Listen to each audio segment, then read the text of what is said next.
तो जो काम, जो बेदारी उस समय थी, जिस बेदारी की वजह से पूरे यूरोप में काम हुआ। आप यूरोप चले जाओगे तो आपको हर गली चर्च मिलेगी, ऐसी जगहें भी आपको मिलेंगी।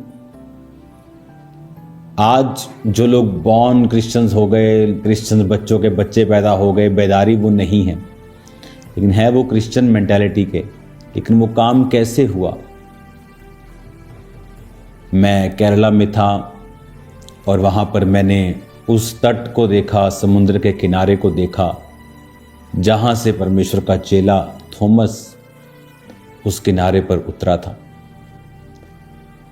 और वहाँ पर एक क्रॉस पड़ा था जो कि इतना सा रह गया था, इतने से, आई थिंक इतना बड़े से, इतना, क्योंकि वो क्रॉस थोमा पकड़ के उसको प्रीच करता था। और उस क्रॉस की कहानी थी कि जब लोग बीमार थे और जब थोमा प्रभु में सो गया तो किसी को कैंसर था, किसी को बीमारियां थी, ऐसी चीज़ें थी। आज से 2000 साल पहले, तब नाम तो नहीं होगा कैंसर, लेकिन जब बड़े रोग होते थे तो क्रॉस खा जाते थे लोग, लकड़ी तोड़ के, तो ठीक हो जाते थे। तो वो लोग खा खा के वो इतना सा रह गया, वो जो उन्होंने रखा हुआ वहाँ पे थोमा का क्रॉस बना के। मेरे कहने का मतलब है कि वो थोमा इंडिया में आता है, प्रीच करता है विद साइंस एंड वंडर्स। अगर सिर्फ बोलना ही है तो दूसरे लोगों के पास ज़्यादा कहानी है क्रिश्चियनिटी से सुनाने के लिए। अगर पास्टर बन के सिर्फ कथाएं ही सुनानी है, सिर्फ वचन ही सुनाना है और काम कुछ नहीं करना है, तो फिर दूसरे में तो आप में कोई फ़र्क नहीं, क्योंकि कथा कहानियाँ लोग सुन सुन के थक चुके हैं। इसलिए जीसस ने कहा, जब तक तुम चिन्ह और चमत्कार नहीं देख लोगे कदापि विश्वास नहीं करोगे।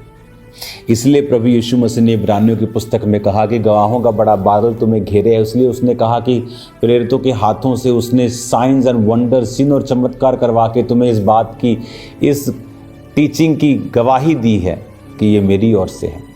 हालेलुया।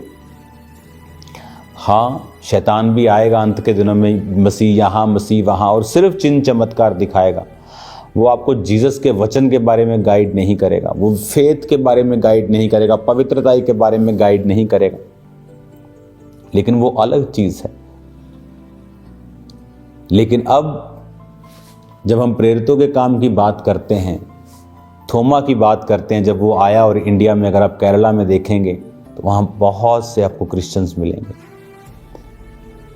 चेन्नई, तमिलनाडु में उनकी मृत्यु हुई और वहाँ भी आपको उनकी बहुत बेदारी देखने को मिलती है। प्रेरितों के काम के अंदर पौलुस के द्वारा पूरे यूरोप में आपको बेदारी मिलती है। मिडिल ईस्ट के कुछ देशों में आप देखते हैं, इजराइल में देखते हैं, बेदारी मिलती है।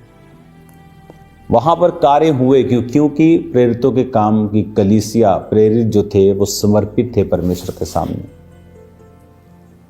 जहां समर्पण होगा वहां काम होगा। अगर तुम शरीर की इच्छाएं पूरी करोगे तो मरोगे, बाइबल कहती है।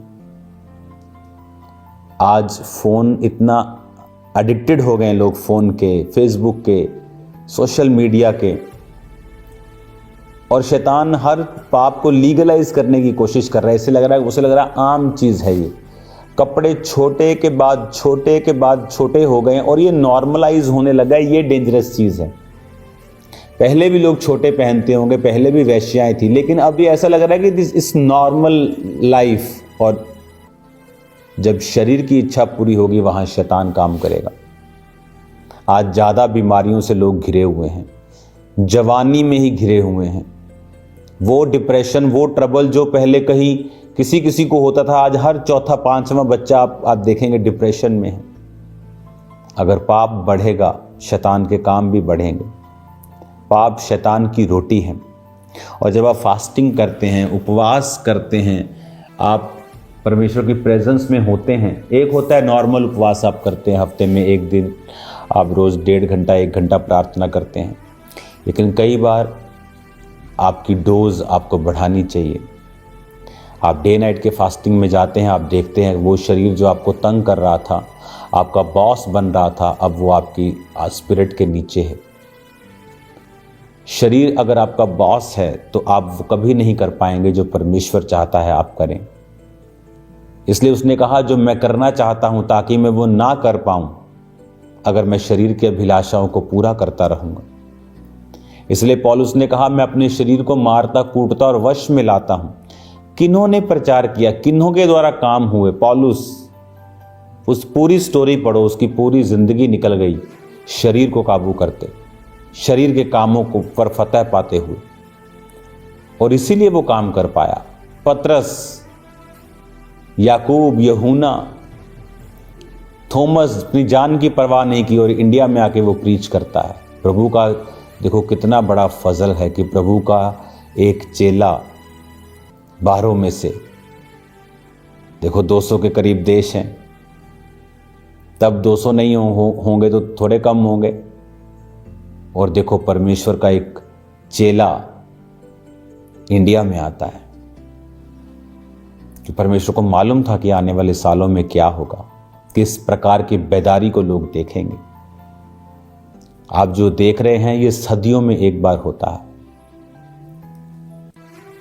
और आपको और कलीसिया को समर्पित रहना है। अपने आप कुछ नहीं होता।